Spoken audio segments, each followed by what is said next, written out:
Okay, so I think all of you that are watching here know that I am quite bullish on XRP, XLM, and a couple of other crypto.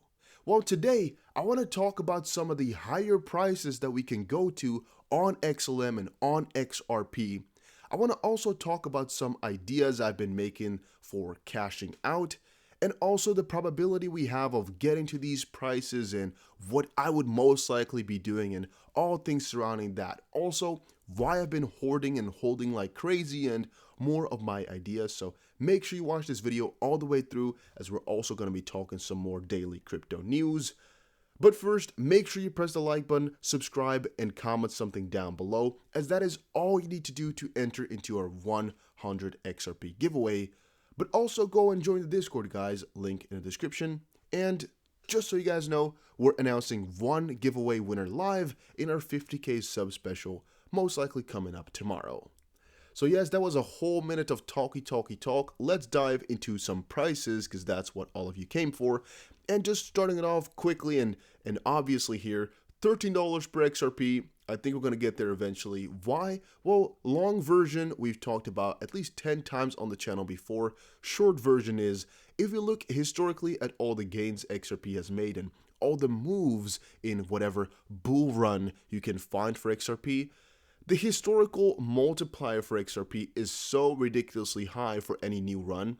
And right now, with this quote-unquote new run, we are only, actually, let's see here, at about, how much can it be, 200% or so in terms of gains, and every time it has ran upwards, we're seeing thousands of percent in terms of gains, and with that idea in mind, let's say we were to take that gain again, this would be about 2,000%, which is relatively the same thing. Of course, it is actually perfectly relatively the same thing, but again, everything that we've talked about before lines up with at least going towards the $10 plus area. I'm more so thinking towards $13, but let's say $10 plus. But that will also depend a little bit on your bigger picture, all right? I mean, if you're a very short-term thinker, you maybe should be thinking more towards all-time high or even just 92 or so cents. I mean, I like to talk about short-term a lot. That's what I mostly do, because I think that's where most money is going to be made. And look at this one, right? Perfect hit at the Fibonacci level. You can actually see it best on the daily time frame here. It's a perfect hit from our previous run that we saw in July here. Perfect hit, fell back down, and it's not really going to be strange if we hit this level at about 56 cents or so before we go back up. However, right now, it is not that clear to see exactly what is happening to XRP, as the most obvious thing I could draw is just a kind of a small term downtrend, but there's not really like a clear bottom like this, as the price action is just not that obvious as of this point. I would not call it anything as of this point until something more clear erupts. Right now, I would just see it as sideways movement, which is exactly what a lot of guys have been expecting, as this doesn't look that, it doesn't look that strange either if we were to draw it like this. So let's just call, as of this point, like sideways trading and really waiting for a breakout and waiting for a move in either direction, which is most likely going to be coming up rather soon here though. But however, that's all small-term talk, that's all short-term talk. XLM and XRP, you want to know more about the bigger moves, right? Now, with XLM, the exact same thing can be done here. However, you have to look up a little bit of a different chart, because I think only Binance shows it properly. And if you do that, you can see if we go up a little ways here, the same extension level that we saw with XRP for XLM is right here at about $4.20, which is my ultimate price target for XLM. Again, keep in mind that these are all speculational. That's one thing. Second of all, it may still take a longer time, but you gotta have these two numbers in the back of your head, because they're going to be more important when I talk about some ideas of cashing out later. So once more, XLM is about $4.20, which is kind of ironical, but okay. And XRP, let's go and take a look at it once more, is right around this area of about $13.50, or if you want to take it a little bit more funny, it's 1337. That's the fun thing. Perfectly here, it will be about 1344, 1350, something like that. Well, I've told you guys before, right? I made a tracking sheet here, which I'm sharing with all the channel members. But Fun thing is, I want to quickly give 4 shoutouts. First of all, Nestor Uribe, I hope you pronounce it that way. Big shout out to you. L Marshall, big shout out to you. Sky XRP Houston, big shout out to you. And Paula Leach, big shout out to you as well. Why? Well, they are the first few channel members. So they've gotten themselves this sheet, that's one thing. But also they're supporting the channel. I want to quickly give a shout out to you for doing so. You didn't have to, but it's very much appreciated. And I recommend you guys to just make a spreadsheet like this yourselves if you haven't done it before. Just try it out. It is not that difficult. It's a cool little journey. Or just become a channel member. You can instantly get access to it. But what I'm talking about a little bit more often nowadays is talking about cashing out plans and talking about what you should be looking at. And again, this is not financial advice in the least, but this is just me to you, as individuals here talking rationally about the future. And I've also told you guys yesterday, I bought some XRP, right? I actually keep putting up price purchases, or how you can say it. I keep putting up orders at about 59 cents and they keep getting filled. So right now we are at, let's quickly check out. Right now XRP is at, I don't know where to watch it perfectly like this. Right now XRP is at about 61 cents, so we're in 2 cents profit, not that much, but I think we picked it up maybe in this move or so, a couple of hours ago already. I just keep them open and they keep getting filled, which is really, really amazing because it was free profit, right? Free profit, maybe like 3% or so, but still pretty damn nice. And by the way, regarding that, I told you before on the channel that 49 cents, 59 cents, and 69 cents were very important levels, all the way up before our big move to about 92 or so, which can better be seen on the weekly, but we'll talk about that a little bit later. I also got my chart reset here, so I'm going to have to put all the zones back in that we've talked about before, but I'll be doing that overnight, so you don't worry about it. However, with 59 cents in mind, I'm assuming that most of you guys got an entry there or lower. And by the way, this whole sheet can be used for XRP or XLM or whatever. It does not really matter. But from that point on forward, it's going to be really important you put in some cashing out prices here so you have an understanding of where exactly you're going to end up in.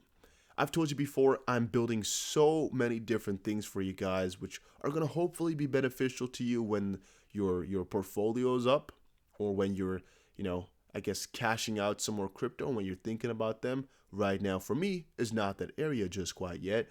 But let's say, for example, you bought yourself 10,000 XRP at 59 cents. That means you got yourself $5,900 worth, right?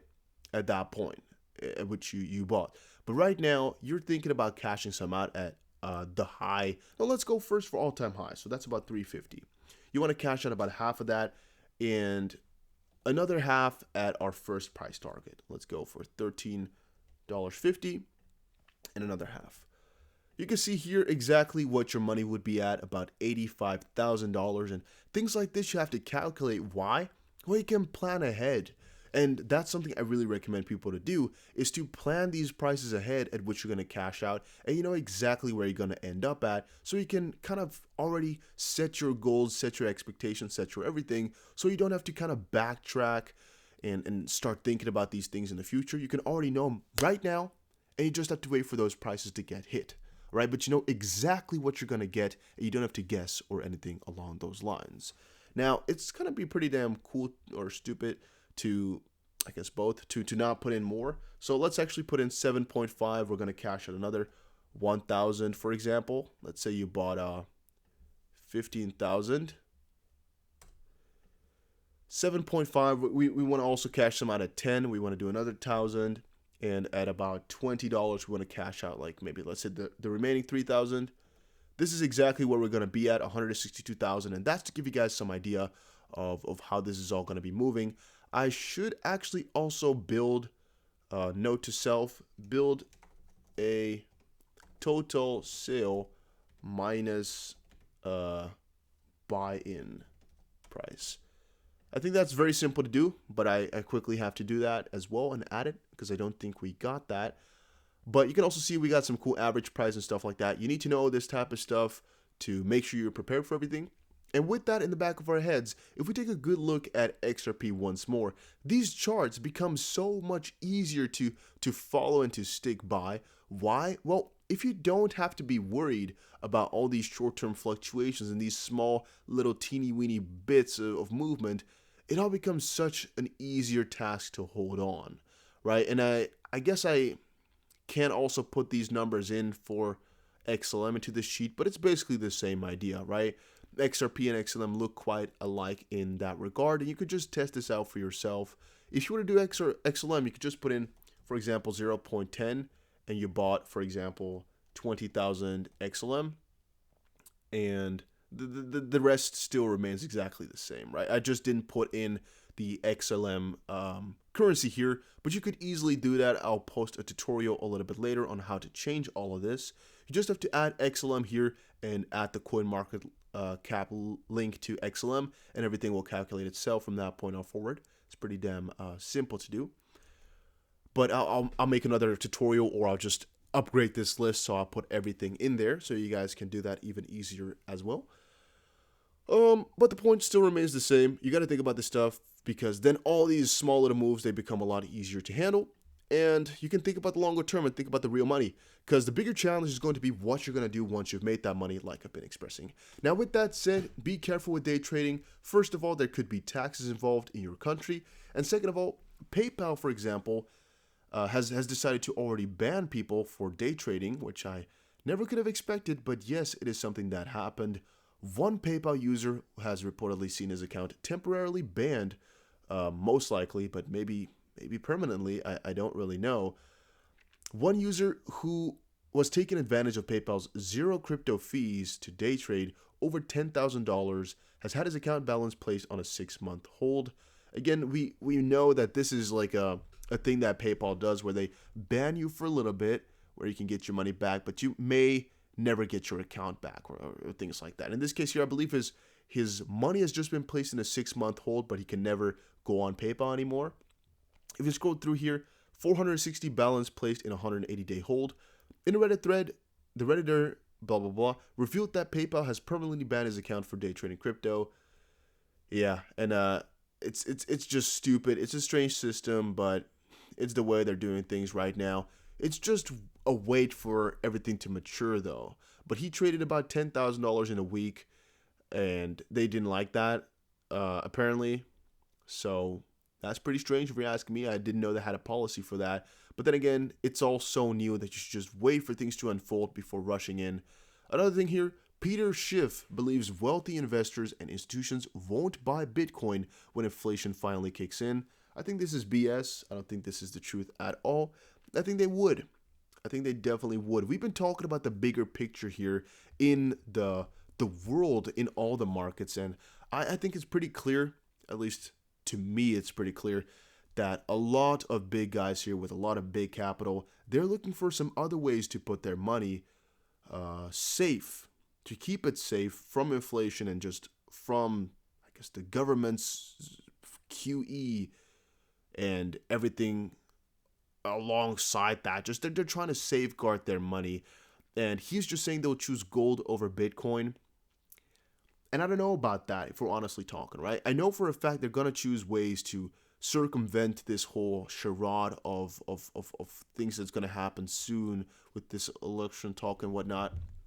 I don't want to say those things too loud here on YouTube, but will they really use gold? I don't think so, though. But that's Peter Schiff. He's always trying to get attention by claiming gold is godlike and Bitcoin is shizzle. He just keeps on doing that because people give him attention for it, like we're seeing this article do right now. In the end, though, I don't even think, he's really that passionate within the family. Peter Schiff's own son dismisses his dad's advice and accumulates Bitcoin. And yeah, that kind of says it all for me. I mean, why, right? Why is the only thing I can say. I don't think this is what's happening at all. Dormant Ripple whale linked to Genesis address moves 40 million XRP to Bitstamp. A whale address that has been dormant since 2013 has moved XRP, about 40 million of them, to Bitstamp. And it's actually linked to Genesis block, so that kind of wonders to me, or makes me wonder who that money is from. I don't actually know. I don't think anybody knows exactly just quite yet. But I think that's pretty cool to see. We don't know if he will be selling or not. I think we'll hear about that in just a couple of days if he actually sold it all off, or maybe we will never hear about it. I don't know either. That's still to be determined. TBA, all right, to be announced.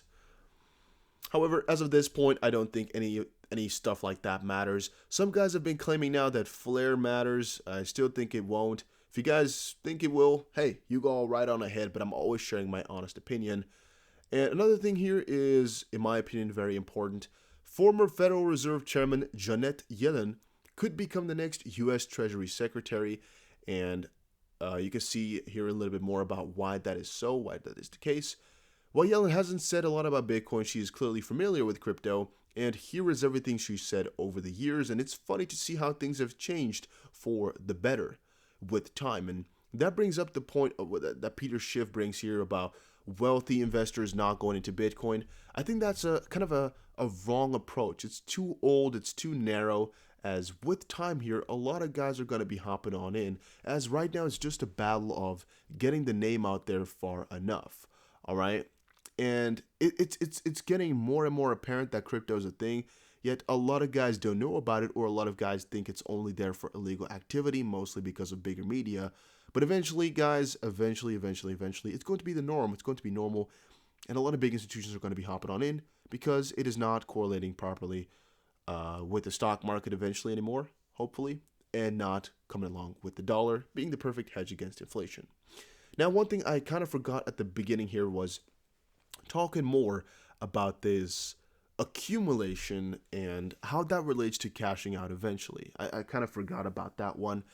Now, what I have to add and what I have to say about that is I accumulate on a regular basis. There's two things I do, all right? It's actually three, but there's two things I primarily do. I have a hold stash that is just crypto I am buying to never sell again. Never is kind of too broad. I would say just I'm not going to be selling until we get some crazy ROI, which are the numbers I've just talked to you guys about right now, with 13 being my lowest number to cash out at. Maybe a little bit at all-time high, but 13 is really the number I'm looking for some bigger sells. With that in the back of my head, I am buying on a regular basis, potentially not that much, but I am buying on a regular basis for the hold stash.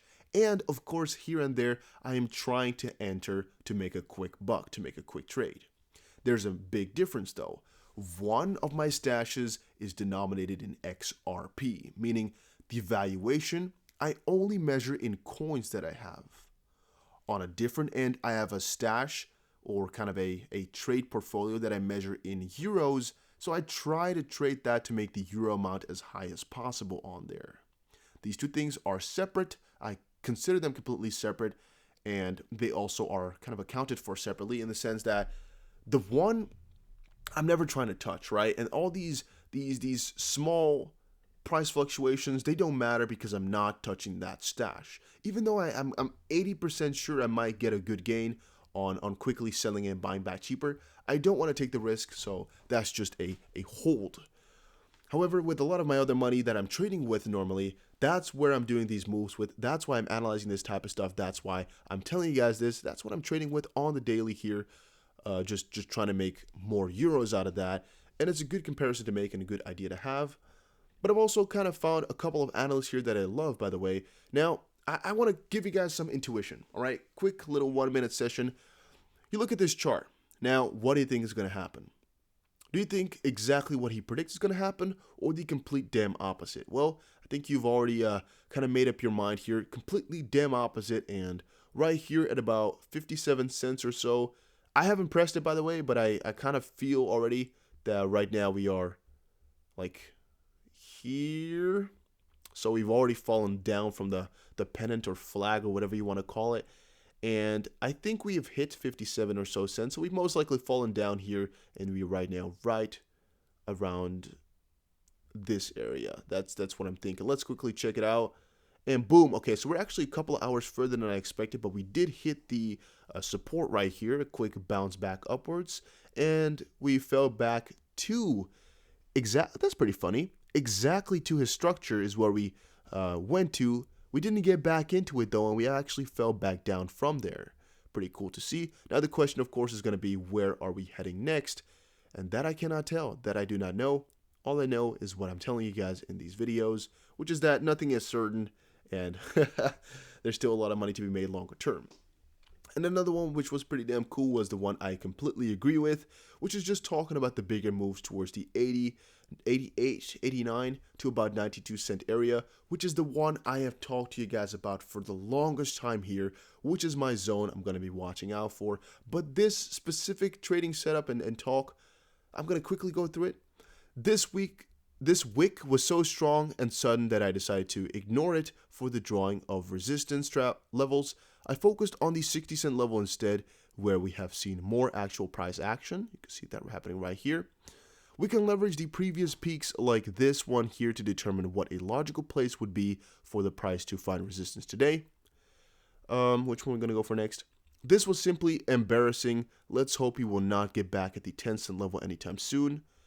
One lesson to learn here is don't despair. If you see a price this low, buy and hold if you don't panic, but thought instead at this level you could have been rich. Well, a lot of us, we bought back there, but alright. Everyone was caught by surprise when XRP suddenly spiked 160% here. A very interesting zone for short traders. If the 65 cent level gets rejected, it seems like an obvious continuation to at least 50 cents level, which can reward you with a 60% opportunity, 16%. The price bounced to a similar or at a similar price compared to the previous wick. I can't really see the rest. Perhaps resistance at the 75 cent area. Okay, it's pretty cool that he predicted that. Or no, it's actually after the fact. I thought maybe he predicted that a couple of days ago, but no, he just posted this 4 hours ago. So, all right. In order to confirm the new price level of XRP trading at least 65 cents, we need to find some kind of support here first at this level. Okay, everyone was caught by surprise when XRP suddenly spiked. Okay, we already covered that one. And here now you can see the maximum risks by longing right now. The price went up by a lot, but you can also go down by a lot, which is just more good opportunities. But he's basically calling from within this zone here, which goes from about 58 to 62, where we're going to be going and what your potential profit or I guess your profit both ways could be. Though the price has increased a lot recently, there's still a lot of potential on XRP. Holding to 95 cents would still allow you to get a 40% gain or so, most likely already turned into more. But since it's a daily here, it's going to be kind of difficult to see the more ins and outs, and it's a very strange chart as it's very, very difficult to view that well. However, it's also kind of cool to see it in a different light than I normally look at it from, and it's something I kind of agree with. So how do we reset this chart? I think we can just refresh it actually. Oh, there we go. Actually, we got it back perfectly, so that's pretty cool that works. I didn't know that. I don't know how we can see the talks behind this. Can we move anything? I don't know what he thought, but that's pretty dumb. The price bounced at a similar price compared to the previous wick. Earlier, is there perhaps a resistance here at 75 cents even or something like that? I don't know. I'm guessing that's it. Who can really tell? But yeah, I agree with this a lot. I like all these levels. I agree with them perfectly. And they're also ones I had in my chart before they got deleted because I'm kind of stupid. So yeah, I'll most likely be adding those back in as I think they are important. And that was it for today. Hopefully I'll see you guys again tomorrow. A lot is happening. A lot of stuff to talk about. But take care. Have a good night rest.